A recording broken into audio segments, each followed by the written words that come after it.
Welcome back into episode 2 of MMA Talk. Hope everyone had a good weekend. If you're in the Northeast, I'm sure you're enjoying the cold. It is absolutely freezing outside, and it's been terrible. So let's get right into it. It's no secret that we had a huge weekend of fights. We had UFC 270, the highly coveted main event between Francis Ngannou and Cyril Gane, undisputed champion of the world versus interim champion of the world. And it was a fight that I went on record to say the most intriguing fight in UFC heavyweight history.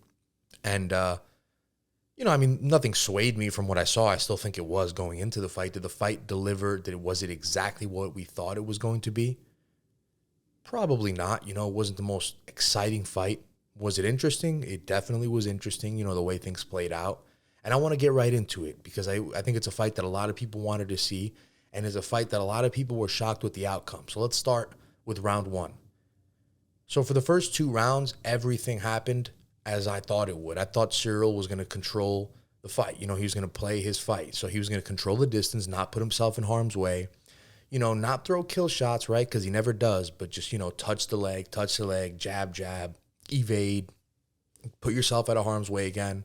And that's what happened. And round one was a bit close. Both guys were sort of feeling each other out. I would give it to Cyril slightly. He did what he usually does. Round two was similar, but it was more obviously Cyril. So Cyril was still doing what he does. I thought he won round two more clear-cut than round one. So I had Cyril Gane up 2-0 at this point. And at this point, he's doing what I thought he would do to win the fight. He's not taking the big shots. Francis started to look tired already. So now we head into round 3, and something happens that shocks everyone. Francis Ngannou starts to use his wrestling.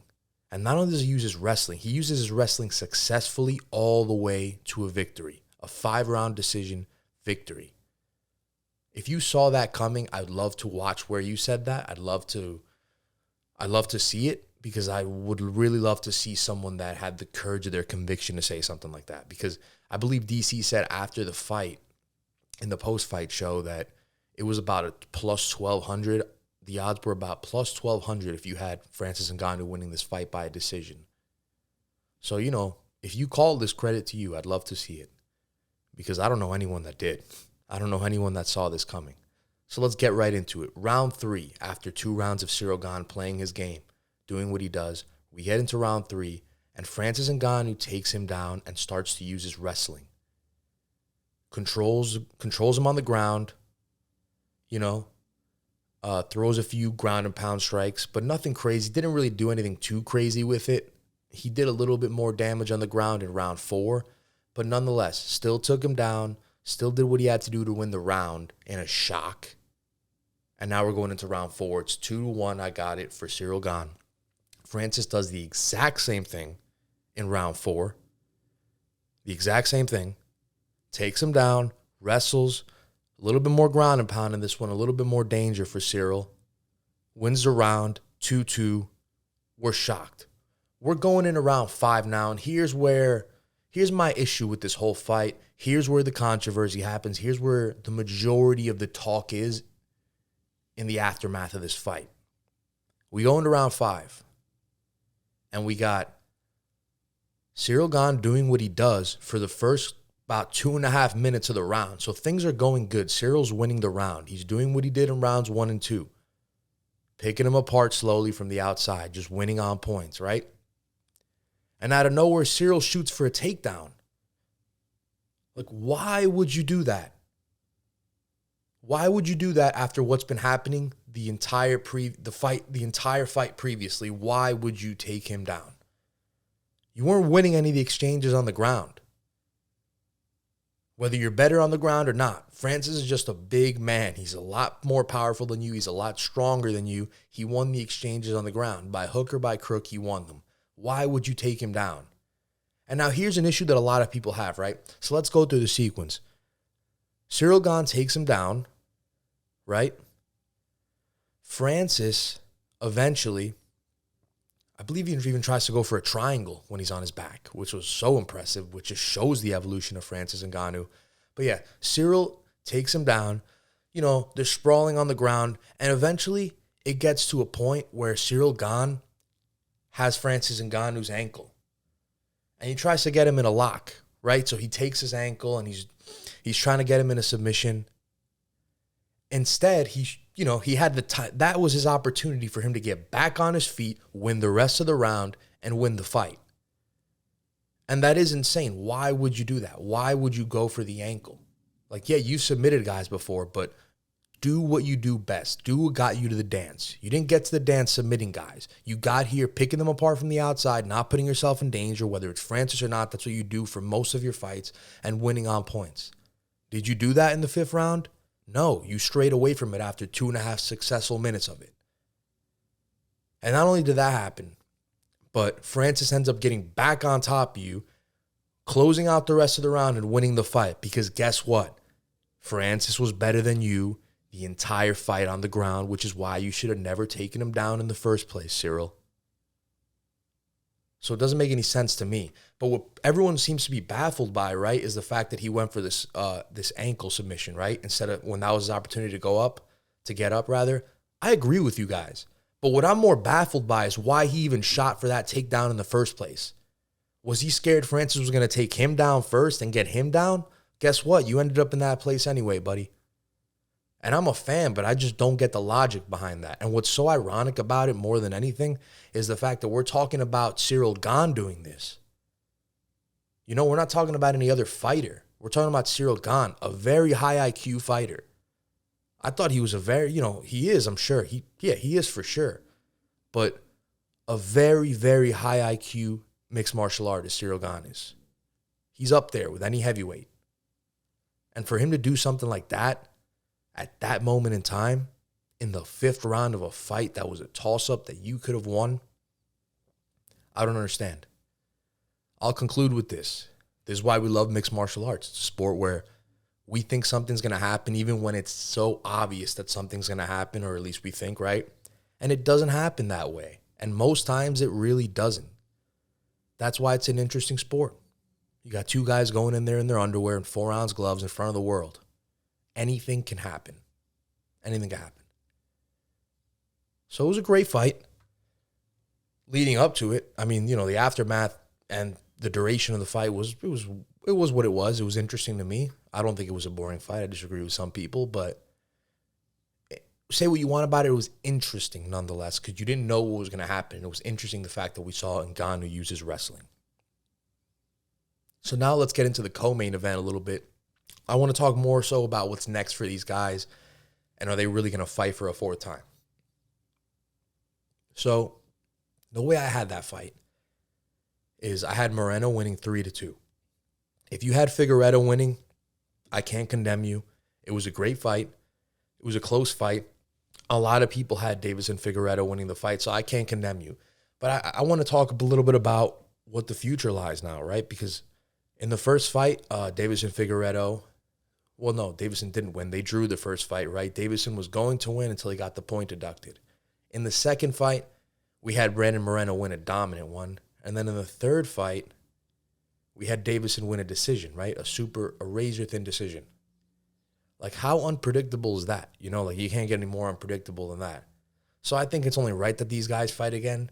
If for any reason other than the fact that they made it exciting, they made it unpredictable, I think that alone warrants a 4th fight, regardless of anything else. However, if you want to say, guys like Askar Askarov, guys like Kai Kara-France, if you want to say those kinds of guys deserve title shots if they win their upcoming fights and it's not right to hold up the division, sure. I can't condemn you for that. I think that's a good way to go about it. I think that's realistically the fair way to go about it, regardless of how the fights went. But I'm not going to condemn the UFC if they want to go in the direction of a 4th fight, especially in Mexico. And can we just say that, look, listen, a lot of people may not like Figueiredo for what he's saying and all that, but I think the guy's genuinely a nice guy if you really watch his interviews and things like that. But the guy's playing a heel character, and I love it. I don't know, I'm a fan. I love the way this guy's doing his thing. Like, he's just playing the villain, and he doesn't care. And people are watching, He's not Colby Covington, but, and granted, the language barrier is going to be tough for him to crack into this market in America like that, like someone like Colby Covington would, but he's doing a good job for what it's worth. These guys are putting the flyweights back on the map. So let's move on from UFC 270. Let's cover some news. There might be some UFC 270 news in here, but let's move on from breaking down the fights and all that. Let's get into some news. Francis Ngannou following UFC 270. I don't feel like a free man. This whole situation with Dana White, Francis Ngannou is so interesting. The fact that Dana White didn't wrap the belt around him, which to me is weird, right? Like, that's one red flag already. The fact that Dana doesn't show up to the post-fight interview, that's another red flag. If you're an avid UFC watcher, at least for the pay-per-views, Dana always wraps a belt around the champion. Dana always shows up to the post-fight press conference. And by always, do I mean like 100% of the time he's been there every single time? I'm sure he's missed some times, but for the most part, expect to see Dana wrapping that belt around the champ and, attending the post-fight interview and voicing his thoughts or concerns, which a lot of times there are. So let's see. The UFC, and this is by MMA News, the UFC heavyweight champion voices displeasure with the promotion on Saturday night after defeating Cyril Gane in the main event of UFC 270. Let's see. It's not simply money, Francis says. Obviously, money is a part of it, but also the terms of the contract. I don't agree with it, he said in the post-fight interview. I don't feel like it's fair. I don't feel like a free man. I don't feel like I have been treated good. It's unfortunate that I have to be in this position to be able to say that. But I think that everyone should have the right to claim what's best for them, because at the end of the day, we put a lot of work in this job. We take a lot in our body to make it happen. So at least we have a fair and square deal. Is anything he said unrational there? I don't think so. Is the heavyweight champion of the world, the baddest man on the planet, making $500,000-$600,000 per fight unrational? Yeah, you're damn right that is. When you got Tyson Fury making $30 million in his fights, that can't happen. The level of athletes that these guys are compared to boxing. I'm not comparing them to boxing, but I mean, UFC fighters, every bit the athlete a boxer is, if not more. It's a more complete fight. They have to focus on more things as a mixed martial artist. These guys should be making more, if not at least the same. I'll say at least the same as boxers, like the top tier ones I'm talking about, because we know that, in the lower tier, MMA fighters do actually make more. But at the top of the sport, right, at the top of the cards, these guys in UFC main events should be making the same as boxers. There's no excuse for that. I mean, that's a travesty that Francis Ngannou is making $500,000-$600,000 per fight. Terrible. If you hear the birds in the background, I apologize. Might be a nice little touch, though. So, Jared Cannonier says Khamzat Chimaev looks like the second coming. Jared Cannonier, my apologies, says Khamzat Chimaev looks like the second coming of Conor McGregor. In star power and marketability and shit talking, not even close. But if he's talking about like just in terms of like a meteoric rise to the top, in-ring ability, sure. Yeah, I mean, for sure. I mean, he's up there with anyone. He's up there with anyone in terms of his in-ring rise. If he didn't get COVID, or let's just scratch that. If COVID never would have struck the world, you might be looking at a guy, you probably would be looking at a guy who fought for the welterweight title at the very least now. And if Kamaru Usman wasn't the champion, I would have rephrased that and said, you're probably looking at a guy who's the welterweight champion of the world already, because I do think he's that good. And you know what my deal with Chimaev is? A lot of people don't want to crown the guy yet as like a contender in the division because it's so early, right? Because he technically hasn't beat anyone in the top 10, whatever you want to call it. I don't care. Go watch his past 10 fights, 10, 11 fights. What's his record now? Like 11-0? 13-0, something like that. Go watch the guy's last 10 fights. Who dominates people like that on any level? I don't care what level it is. Who dominates people like that on any level? Go look at the guy who even quoted him, Jared Cannonier, was solid contender, right, in his division.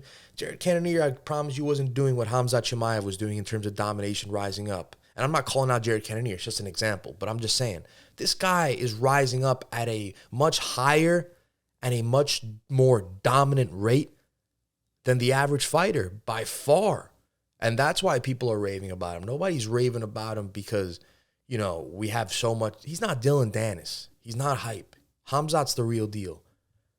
What he did to the Leech in the last fight, what is the Leech, a scrub? The Leech is now like an unranked guy? No, the Leech is a beast. Are we forgetting that the Leech starched Ponzinibbio like a fight ago?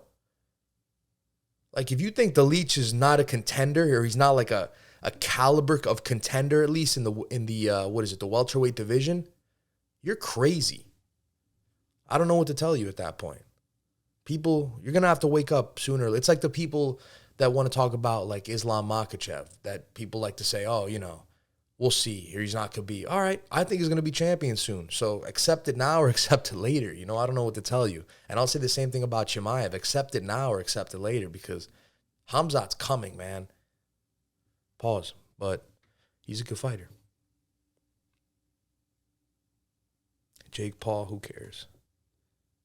Dan Hooker versus Arnold Allen, set for UFC London on March 19th. That's a good one. I'm a fan of both guys. And that's at featherweight, right? Let's see. It's at 145? Because I think Dan Hooker went back to 145. Let me just confirm that.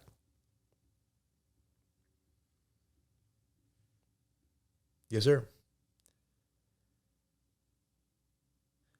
Yeah, because Arnold Allen's a featherweight, so I figured that'd be at featherweight. Arnold Allen was ranked number 7. I'm a big fan of the guy.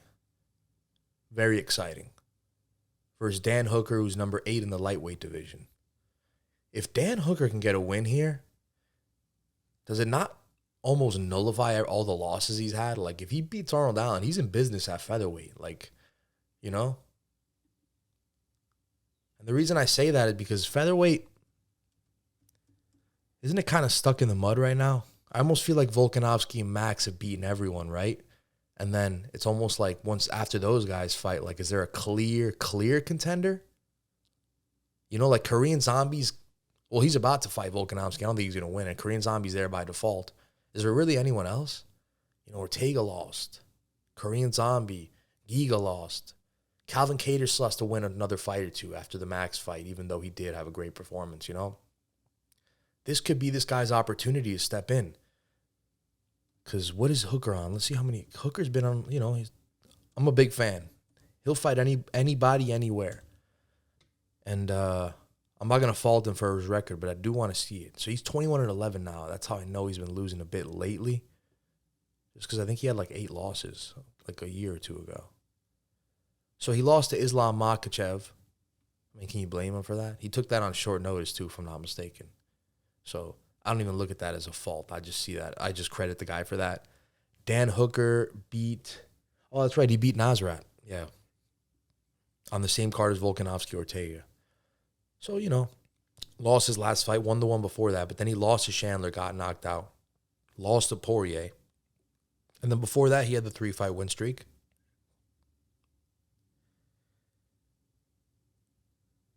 Now, when he fought Barboza, was that the last time he fought at featherweight?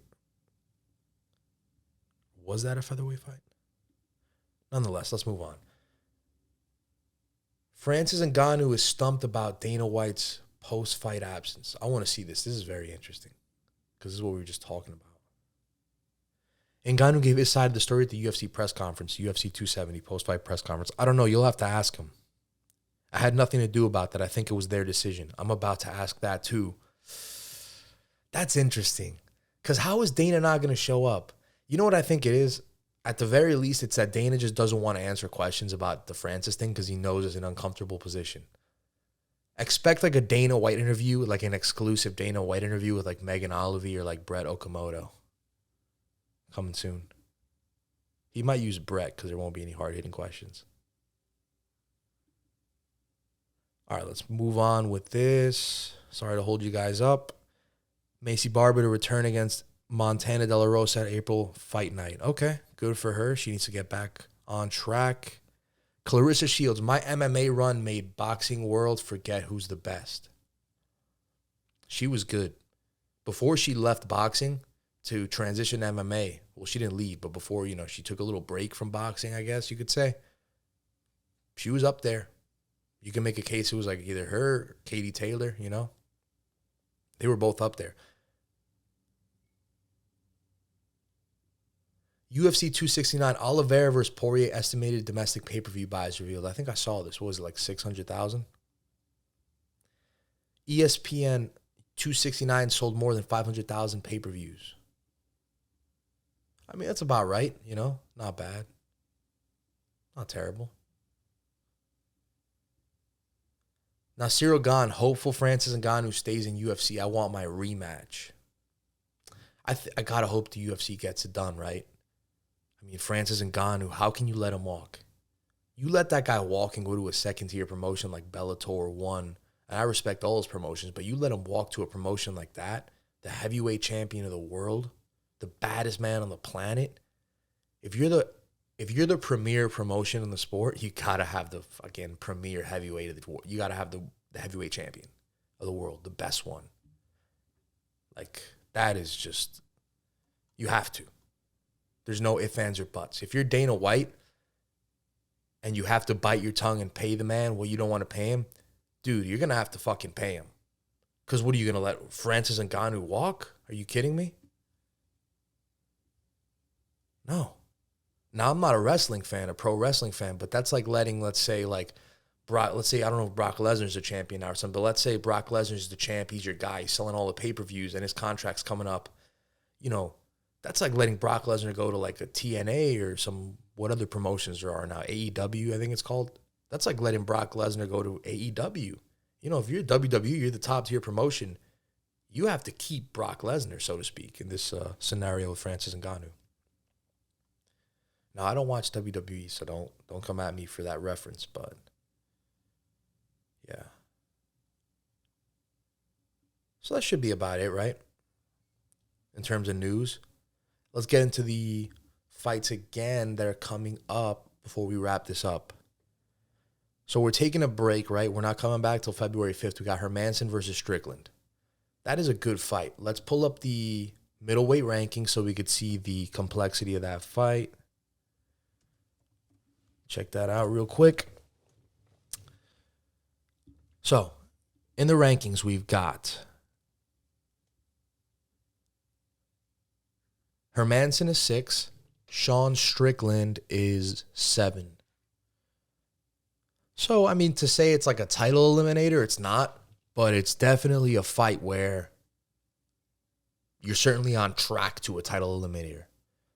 Whoever wins this is like 1 or 2 fights away from the title. Obviously, it depends who wins. If Sean Strickland wins, he might be one fight away, rather. If Jack Hermansson wins, I'd say he's probably like another 2 fights away, just because he has had a couple setbacks that Strickland has yet to have in the division, or hasn't had in a while, given that he is on a 3-fight win streak. Uriah Hall decision, Yako decision, Brandon Allen knockout, or TKO. And then Hermansson beat Shabazi and lost to Vettori, beat Gastelum. Man, that's impressive too. But, you know, you did lose to Vettori. No knock for that. Darren Till dropped to 8. Damn, man. Darren Till's going to have to bounce back. Is Darren Till looking like one of those guys that's just going to be stuck in the mud for the rest of his career and never bounce back from where he was when he was like number 1 or 2 ranked as a welterweight? You know, kind of like the Cody Garbrandt deal. I hope those guys bounce back. Big fan of both those guys. Isn't it weird when something like that happens in the sport, when guys that just won, lose one fight and just, that's it. It's like a roller coaster, right? It's like King the Cow almost. It's like a rise to the top, and then it's just like a steep fall to the bottom. It doesn't make any sense. How someone could just fall like that off the face of the earth almost. Okay, we got Adesanya versus Whitaker 2. We broke this one down in MMA Talk 1. That is a big fight. Again, early prediction here, I'm going to go Adesanya in a 5-round decision. I think it's going to be a real close fight, maybe even a split decision. You know, Whitaker's been rolling. Whitaker has been rolling since they last fought. Let's pull up that Adesanya and Whitaker's fight since they've last faced each other. So for Izzy, Izzy beat Whitaker at UFC 243, October 5th, 2019, right? Ever since then, Izzy beat Yoel Romero, that was a pretty shitty fight, let's be honest. Like, nobody praised the guy for that. I thought he fought more times than that. It's not a little. He's fought 4 times since then, but I thought it was like 5 or 6 for some reason. He fought Yoel Romero, right? Not a very memorable fight. It sucked. He fought Paulo Costa. Incredible performance from Izzy. That was an Izzy performance right there. Put his lights out when everyone was scared of the guy, Costa, at the time. He just looked like a behemoth. That was just unbeatable. Jan versus Adesanya. That was one where Izzy showed the kink in the armor, right? And Whitaker talked about that recently, right? He said, listen, like, I could hide this, but, like, what's the point? It's kind of obvious. Like, yeah, I'm going to look to take him down in the next fight. I'm going to make it an MMA fight. Kind of like what Dustin said going into the second Conor fight. Like, yeah, we could just box all day, but I'm a mixed martial artist. My percentages of winning this fight go up if I make it a mixed martial arts fight, not just a boxing match. So he lost to Jan, and then he had the pretty impressive performance to Marvin. You know, I wasn't blown away, but it was good. It's Izzy. That's what he does. You know, he picks people apart. And then let's look at Robert Whitaker, who is the clear number 1 contender. Clearly the second best middleweight on earth. Similar to what we said in episode 1 about Holloway and Volkanovski, 1A, 1B. This one, the discrepancy might be a little wider, but Whitaker is the 1B in this division. So Whitaker, since losing to Adesanya, this is fucking impressive. So he lost to Adesanya, right?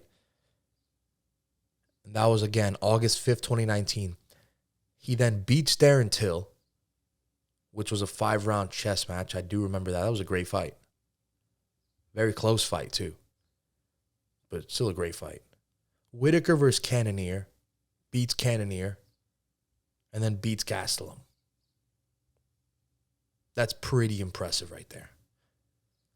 He beat Darren Till, Jared Cannonier, Kelvin Gastelum. Say what you want about Darren Till because he's been losing lately. Darren Till's still a great mixed martial artist. So it's going to be impressive to see Whitaker pull that off if he can. I don't think he will, but if Whitaker could somehow pull that off, it's going to be impressive. So do I think it's going to be a better fight than last time? Hell yeah, it's going to be a better fight than last time.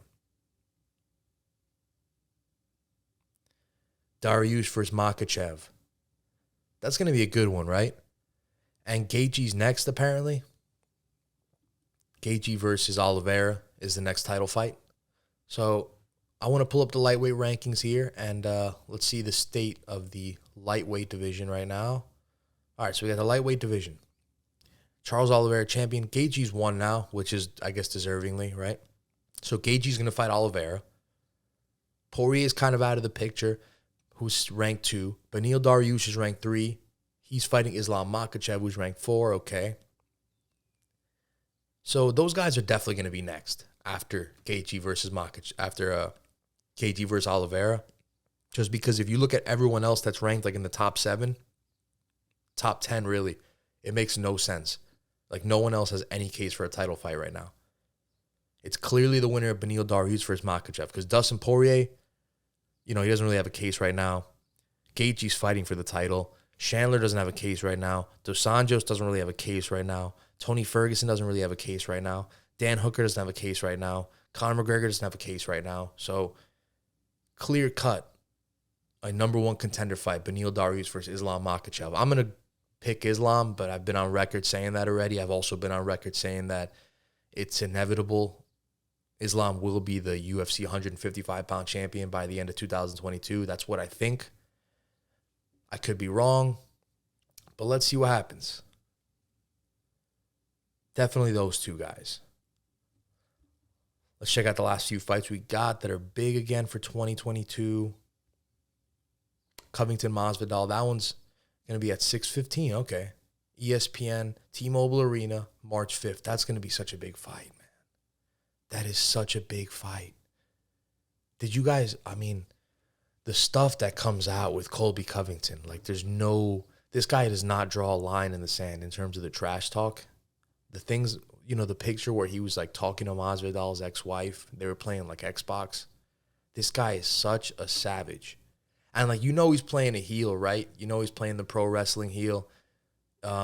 He's a nice guy because anyone that has any sort of relevancy in the sport that knows Colby Covington personally knows he's a nice guy. They say he's a nice guy. So he's playing a character. But this guy, like, to what end is your trash talk going to go? Like, you're talking about Kamaru Usman's father. You're talking about sending him back to prison in the press conferences before the fight. The stuff he says, man, is insane. Some of the stuff is funny. Like when he calls GSP a syrup-sucking Canadian. Like, that shit is hilarious. But sometimes you just take it too far, And yeah, you want to play like this bad guy character, but even the heel's never going to go that far, right?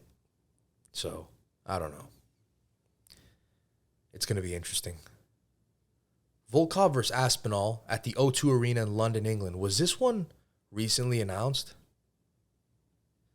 Yeah, it was. Speaking of that, I believe Paddy the Baddy's going to be on that card, right? And I believe that Dana White broke news of Paddy's next fight on Dave Portnoy's podcast, which was not announced yet by the UFC, right? And I don't even think it's been uploaded yet. Let's see. Let's look into that. So Paddy Pimblett, let's see who he is fighting next, because I do not remember the name that Dana said.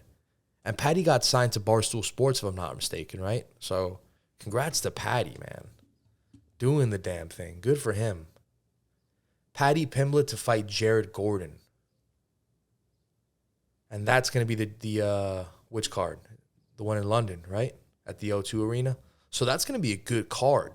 And that's a fight night. So think about that. We already got Alexander Volkov versus Tom Aspinall, and we got Paddy Pimblett on that card as well. Like, that's 2 pay-per-view fights for me. Is Paddy not there yet? Yeah, but he's certainly a star name where you could put him on the card of a pay-per-view now, at least on like a prelim at least. So 2 good fights already for that London card. Things are looking up for 2022 that we talked about in the last video. And then, of course, Jan versus Rakic, going to be a good fight. That's going to wrap up episode 2 of MMA Talk. If you guys enjoyed, just hit the like button, hit that subscribe button, and we're going to be back doing this every single week. It's like your typical barbershop talk, MMA versions. Hope you guys enjoy it, and stay tuned for more content coming every week.